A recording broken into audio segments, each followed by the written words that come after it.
मिळून स्वागत करतोय ते आज या ठिकाणी मोठ्या संख्येने उपस्थित असलेले या प्रधानमंत्री आवास योजनेचे सगळे लाभार्थी त्यांचंही मी मनापासून या ठिकाणी स्वागत करतो। सगळे सन्माननीय पत्रकार बंधू यांचं स्वागत करत असताना आज आपल्या सगळ्यांच्या दृष्टीने खास करून देशाचे पंतप्रधान आदरणीय मोदीजींनी जो संकल्प केलेला आहे बेघरांना घरं देण्याचा, किंबहुना या देशातला एकही बेघर एकही गरजू घरापासून वंचित राहणार नाही अशा पद्धतीची भीष्म प्रतिज्ञा आपल्या देशाचे पंतप्रधान आदरणीय मोदीजींनी केली।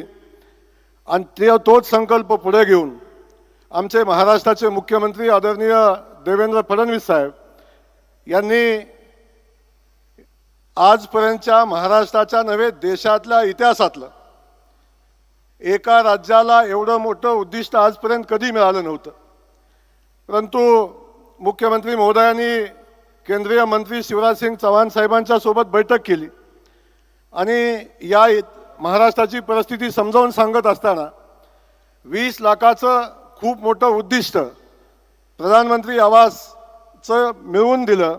म्हणून आपल्या सगळ्यांच्या वतीनं आपण सगळ्यांनी एकदा टाळ्या वाजवून आदरणीय मुख्यमंत्री महोदयांचे या ठिकाणी मनापासून धन्यवाद या ठिकाणी व्यक्त करूया।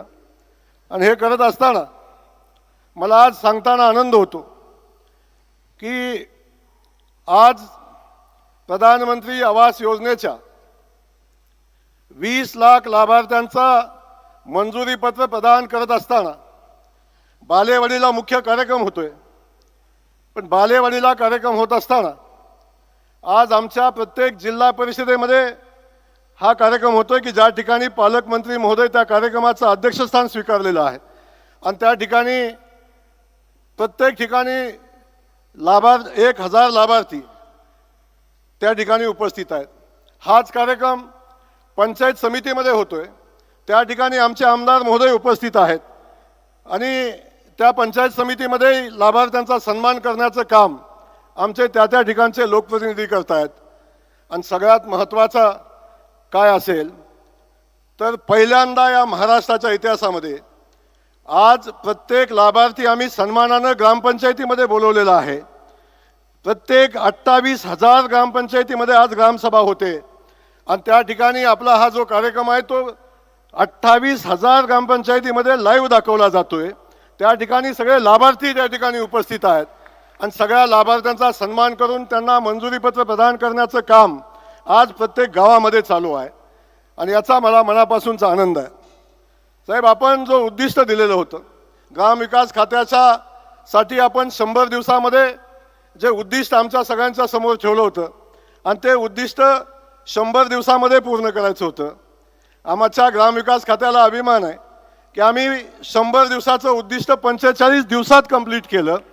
आणि आपल्याला सगळ्यांना सांगताना दुसरं एक आव्हान आमच्या समोर मुख्यमंत्री महोदयांनी दिलं होतं की आम्ही सांगितलं की FTO जनरेट झालेला आहे तो 5 लाख घरांचा झालेला आहे। मुख्यमंत्री महोदयांनी तेव्हा सूचना दिल्या 8 दिवसापूर्वी जर 10 लाख FTO आपण जर जनरेट कराल आणि 10 लाख खात्यावर आपण पैसे पाठवाल तर नक्की मी अमित भाईंना कार्यक्रमासाठी घेऊन येईन असा शब्द मुख्यमंत्री महोदयांनी दिला होता।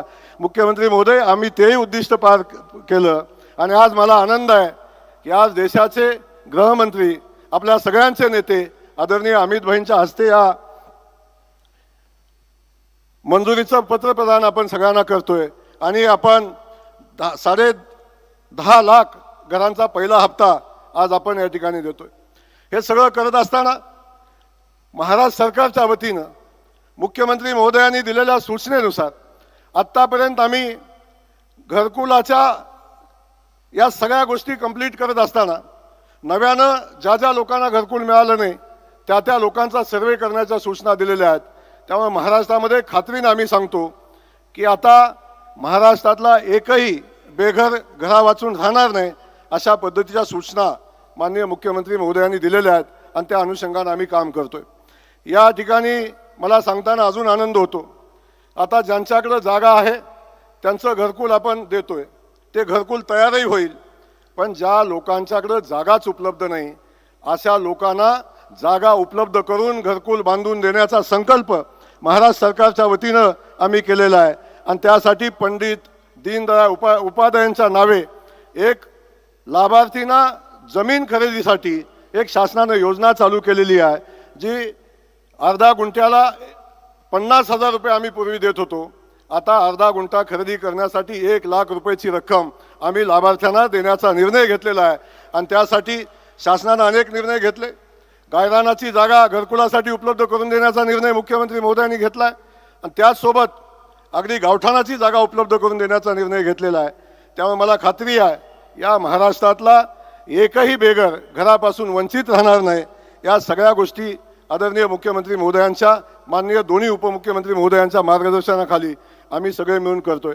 मला या ठिकाणी साहेब आपल्याला मनापासून धन्यवाद द्यायचा आहे. ग्रामविकास खात्यानं ज्या वेगानं काम केलं, म्हणजे 45 दिवसात 20 लाख घरांची मान्यता देणं तसं अशक्यप्राय गोष्ट होती.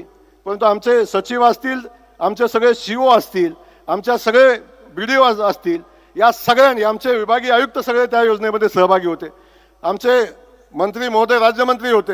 आम्ही सगळ्यांनी मिळून राज्याचा दौरा केला, विभागीय बैठका घेतल्या आणि हा महत्त्वाकांक्षी योजना आज आम्ही 45 दिवसामध्ये पूर्णत्वाला नेतो. याचा ग्रामविकास खात्याला मनापासून आनंद आहे. मी आपल्याला एवढंच सांगेन, या ठिकाणी आपल्या देशाचे गृहमंत्री यांचं, अमित भाईंचं मी मनापासून या ठिकाणी स्वागत करेन. आपण आमच्या ग्रामविकास खात्याच्या कार्यक्रमाला वेळ दिलात, आपलं मनापासून या ठिकाणी धन्यवाद व्यक्त करेन. आदरणीय मोदीजींना मनापासून धन्यवाद देईन की आपण एका वेळी 20 लाख लोकांना घरं देण्याचा, या महाराष्ट्रातल्या गरजू लोकांना घरं मिळणार आहेत, यामध्ये मोदीजींनी केलेला संकल्प हेच याचं सगळ्यात महत्त्वाचं कारण आहे. म्हणून आपल्या सगळ्यांना च्या वतीनं आदरणीय मोदीजींना धन्यवाद देत असताना अमित भाईंना पुन्हा एकदा धन्यवाद देतो. आणि आमचं ग्रामविकास खातं साहेब 100 दिवसाचा जो प्रोग्राम आपण दिला आहे त्याच्यामध्ये कुठेही कमी पडणार नाही. जो संकल्प आपण आमच्यासाठी ठेवलेला आहे तो संकल्प पूर्तीच्या दिशेनं आम्ही काम करू, एवढाच शब्द देतो. पुन्हा एकदा आपल्या सगळ्यांचं मनापासून स्वागत करतो आणि थांबतो. जय हिंद, जय महाराष्ट्र. धन्यवाद गोरेसाहेब. लोकोपयोगी अशा महाआवास अभियानावर आधारित आता चित्रफित पाहूया. घर म्हणजे निवारा, घर